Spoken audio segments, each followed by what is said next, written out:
Hello everyone, welcome back to my channel Lovely की पाठशाला में आपका स्वागत है। तो आज की इस वीडियो में हम टीचिंग एग्ज़ाम से रिलेटेड एक बहुत ही महत्वपूर्ण टॉपिक पढ़ने वाले हैं, जो कि है व्यक्तित्व की प्रक्षेपण विधियाँ। तो आइए शुरू करते हैं।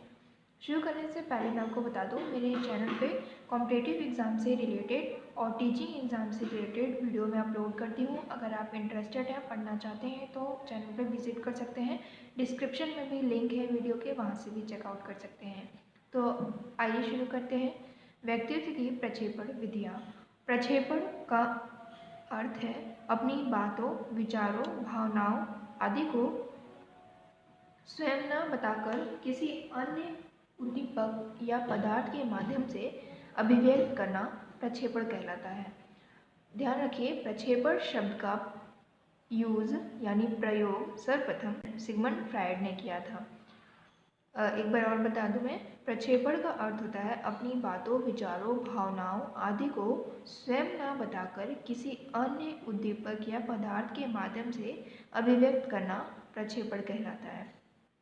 ठीक है, इसमें जो पहली विधि है वो टेट है। टेट का फुल फॉर्म होता है थीमेटिक एप्रिसिएशन टेस्ट। हिंदी में बोले तो प्रासंगिक अंतर्बोध परीक्षण या कथा प्रसंग परीक्षण। इसका प्रतिपादक मॉर्गन एवं मोरे ने किया था।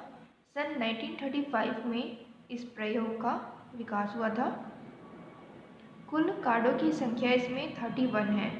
30 कार्ड प्लस एक कार्ड। एक कार्ड जो है वो क्लीन होता है और 30 कार्ड के बारे में यहाँ पे मैंने डिस्क्रिप्शन में बताया हुआ है। ठीक है, देखिए आप, 10 कार्ड जो है वो पुरुषों के लिए होता है, 10 कार्ड महिलाओं से संबंधित होता है और 10 कार्ड पर दोनों के चित्र बने होते हैं। ठीक है, 30 कार्ड हो गए, 10 पे पुरुष, 10 पे महिला और 10 कार्ड पे दोनों के चित्र बने होते हैं। बालकों को इस चित्र को दिखाकर कहानी लिखने को कहा जाता है। कम से कम 10 कार्ड पर कहानी लिखवाई जाती है। ऐसी इस विधि का प्रयोग किया जाता है। यहाँ पे मैंने बताया है कि कैसे इस विधि का प्रयोग किया जाता है कि बच्चों को चित्र दिखाकर कहानी लिखने को कहा जाता है और कम से कम 10 कार्ड पर अपनी कहानी लिखवाई जाती है। ठीक है, परीक्षा हेतु बच्चों की आयु जो होती है वो 14 वर्ष होती है। इस परीक्षण को करने के लिए बच्चों को 14 साल तक के बच्चों को सेलेक्ट किया जाता है और उनका एक ग्रुप बनाया जाता है और ठीक फिर इस प्रोसेस को अपनाया जाता है। इसमें व्यक्तियों की रुचियाँ, इच्छाओं और आवश्यकताओं की जानकारी होती है। ये इसका उद्देश्य है कि क्यों ये परीक्षण किया जाता है, क्यों ये विधि अपनाया जाता है। तो व्यक्ति की रुचियाँ, इच्छाओं व आवश्यकताओं की जानकारी प्राप्त करने के लिए इस विधि का प्रयोग किया जाता है। ठीक है, दूसरा विधि है हमारा कैट। इसका फुल फॉर्म है चिल्ड्रन सेशन टेस्ट। हिंदी में बोले तो बालक सम अंतर्बोध प्रत्येक परीक्षण। ठीक है, इसका प्रतिपादक लियोपोल्ड बेलक 1948 में किए थे। इसके प्रतिपादक जो है वो लियोपोल्ड बेलक हैं। इसके विकास में जो योगदान है वो अर्नेस्ट क्रिप्स ने दिया था। इसमें कार्डों की कुल संख्या 10 होती है। परीक्षण हेतु बालक की आयु जो होती है वो 3 से 11 वर्ष होती है। 3 से 11 वर्ष के बीच के बच्चे को इस परीक्षण में शामिल किया जाता है और फिर इस विधि को अपनाया जाता है। 10 कार्ड पर जानवरों के चित्र दिखाकर कहानी लिखने को कहा जाता है। जैसे कि इसमें मैंने आपको बताया कि 10 पे पुरुष, 10 पे महिला और 10 पे दोनों लोग होते हैं। ठीक वैसे ही इसमें 10 कार्ड होते हैं टोटल और 10 कार्ड पे जानवर के चित्र होते हैं और उसे दिखाकर बच्चों को कहा जाता है कि इस पे कहानी लिखो। नेक्स्ट परीक्षण है हमारा IBT।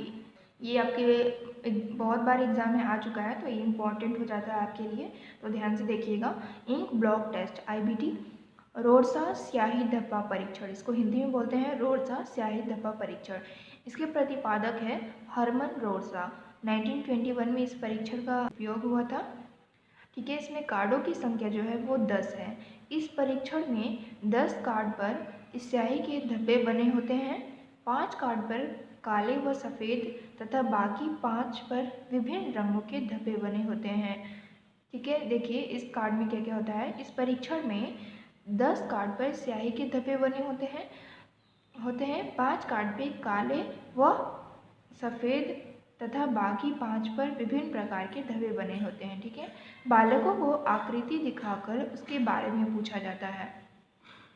इसमें बालकों में क्रियात्मक, भावनात्मक और संज्ञानात्मक परीक्षण किए जाते हैं। इसका उद्देश्य है कि बच्चों में क्रियात्मक, भावनात्मक और संज्ञानात्मक परीक्षण किया जाए बच्चों के अंदर। ठीक है, देखिए जैसे इसमें कुल कार्डों की संख्या 10 है। ठीक है, 10 कार्ड है, 5 पर काले व सफ़ेद रंग के स्याही लगाए जाते हैं तथा बाकी 5 पर विभिन्न रंगों के धब्बे लगाए जाते हैं और उसे धब्बे लगाकर और उसे बंद कर देते हैं। बंद करने के बाद फिर जब खोला जाता है तो जो भी आकृति इसमें बनती है उसके बारे में बच्चों से पूछा जाता है कि ये आपको क्या दिख रहा है इसमें, या फिर किस प्रकार का चित्र इसमें बना हुआ है। ऐसे इस परीक्षण का प्रयोग किया जाता है। ठीक है, नेक्स्ट है SCT, हिंदी में बोलते हैं वाक्य पूर्ति परीक्षण, सेंटेंस कंप्लांट टेस्ट। प्रतिपादक है इसके पाइन एंड टेंडलर। सन 1930 में इसका आविष्कार हुआ था और विकास में योगदान दिया है रोटर्स ने। उदाहरण, मैं बहुत खुश हूँ जब मेरे माता पिता डैश मुझे देते हैं। तो ऐसे फिल इन द ब्लैंक्स छोड़ के बच्चों से पूछा जाता है कि इसमें क्या भरें। ठीक है, ये ज़्यादा आपके एग्ज़ाम में नहीं पूछा है। नेक्स्ट है हमारा FWAT, स्वतंत्र शब्द साहचर्य परीक्षण। यह एक मनोविश्लेषणात्मक विधि है। इसके प्रतिपादक जो है फ्रांसिस गाल्टन और सन 1879 में इसकी खोज हुई थी और सहकर्ता जो है विलियम वुड है। तो आज की इस वीडियो में मैंने आपको 5 तरीके के विधियाँ बताई हैं और अगर आपको कोई कन्फ्यूज़न है तो कमेंट में पूछ सकते हैं, कोई डाउट हो तो। और वीडियो कैसे लगा वो कमेंट में ज़रूर बताइएगा। आइए एक बार रिवाइज कर लेते हैं। तो सबसे पहले मैंने आपको बताया था, देखिए यहाँ पे सबसे पहले मैंने आपको बताया प्रक्षेपण का मीनिंग बताया, फिर टेट विधि कैसे प्रयोग करते हैं, फिर कैट बताया, कैट मतलब चिल्ड्रन अपरसेप्शन टेस्ट। और ठीक है, IBT बताया, ink blot test IBT, SCT बताया सेंटेंस कंप्लांट टेस्ट और FWAT बताया स्वतंत्र शब्द साहचर्य परीक्षण। तो ये 5 परीक्षण के बारे में मैंने आपको बताया है। अगली वीडियो में एक नए टॉपिक के साथ मिलते हैं।